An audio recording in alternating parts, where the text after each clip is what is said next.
Hey folks, it's Nate. Thanks for joining me once again as we look to the horizon, and I'm back bringing you our weekly writing vlog. And the big thing to report this week is that Anvil Magazine #2 is out and funding. If you haven't gone and checked it out yet, if you haven't seen any of the other posts I've made about it, this is a magazine that is publishing the first short story I've sold in quite some time. And I'm going to link it down below if you're interested in checking that out. Yeah, I think it's really a great anthology to collect and see the kind of work people are doing, and the different kinds of stories that are being written out in independent publishing. It's really great for Richard of Iron Age Media to try and put together something where independent authors can get their stuff featured. It's curated. The first issue is out, and I've started reading it, and it definitely has a bunch of different flavors, a bunch of different approaches, a bunch of different kinds of storytelling, ranging from very modern prose that is very efficient and tight, and also a little more pulpy prose that has some very, uh, very elaborate description, some very high-minded. Um, well, that's not the right way to put it. The some very uh, complicated sentence structure, the kinds of things where people write stuff to take the joy in how they write things. Um, these are various types and flavors of writing, and they are certainly not for everyone. I think that's the big thing that modern day publishing is lost. They try and publish something for everyone, and in the process, they miss a lot of people who would enjoy something a little more specific.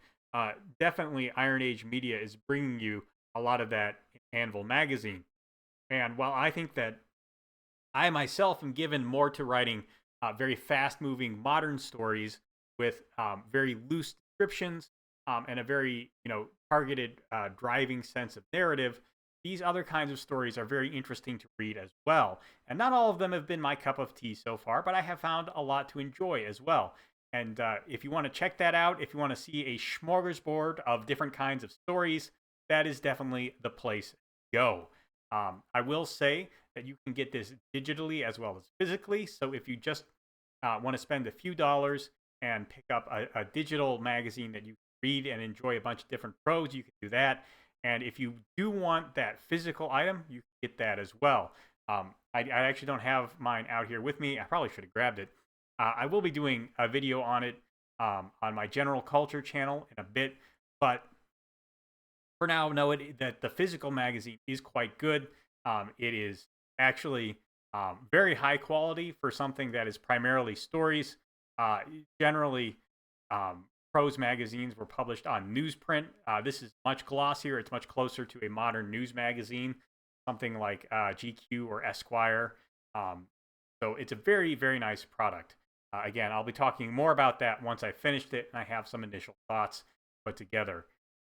Beyond that, I am continuing to work on A Candle in the Wind. That is coming along nicely. We are probably 6 chapters out. I would have to double check my outline, but we're making pretty good progress as far as writing that goes. So, part 14, 14, yes, 14 or 15. I mean, I'm afraid I'm losing track of the exact numbers here. Yeah, I think part 11 just went up. So yeah, part 14, I believe, is what I'm working on right now. And it's proceeding apace. I have this part of the story pretty well worked out in my head. And of course, I have the outline that I wrote at the beginning of this, which is not entirely um, on target now. I would go in and revise it, but I don't see a whole lot of point at this juncture. So close to the end, and I do have a few ideas written down here and there in other places, and some stuff that I am just sort of carrying around in the head right now. Um, yeah, it's probably something I should write down. I try and write everything down when I have an idea I really want to include, because they do have a tendency to get away from you. But um, these are ideas that are ideas are like yo-yos. When you work a full-time job on top of writing, they kind of bob up and down, in and out of your subconscious as you're thinking about the story, or something else jogs them back to the forefront of your mind. They bob up and you're like, oh yeah, that. Hopefully they bob up when you're actually writing the story or when you're taking notes down. But it can be hit and miss.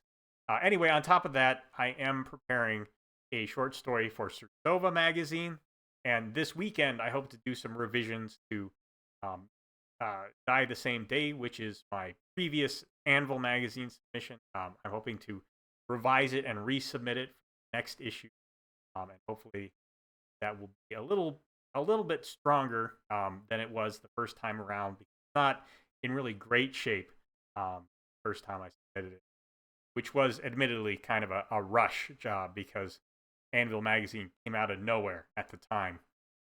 So all in all, I have a decent number of projects on my plate right now. Really looking forward to getting some of them completely done and ready to publish. I'm starting to think about contracting for a cover for a Roy Harper anthology. Once I finish A Candle in the Wind, I really want to put that together with the other 3 novellas I've written about him, some of the short stories. I'm not sure how many yet, but some of them, and publish them as an anthology that you can get maybe on Amazon or Barnes and Noble, something like that. But that is still in the future, probably something that will come out closer to Christmas. So that's what I'm up to right now. Let me know what you think down in the comments below. Be sure to go and check out Anvil Magazine if a modern fiction anthology appeals to you in any way, shape, or form. And I'll talk to you later.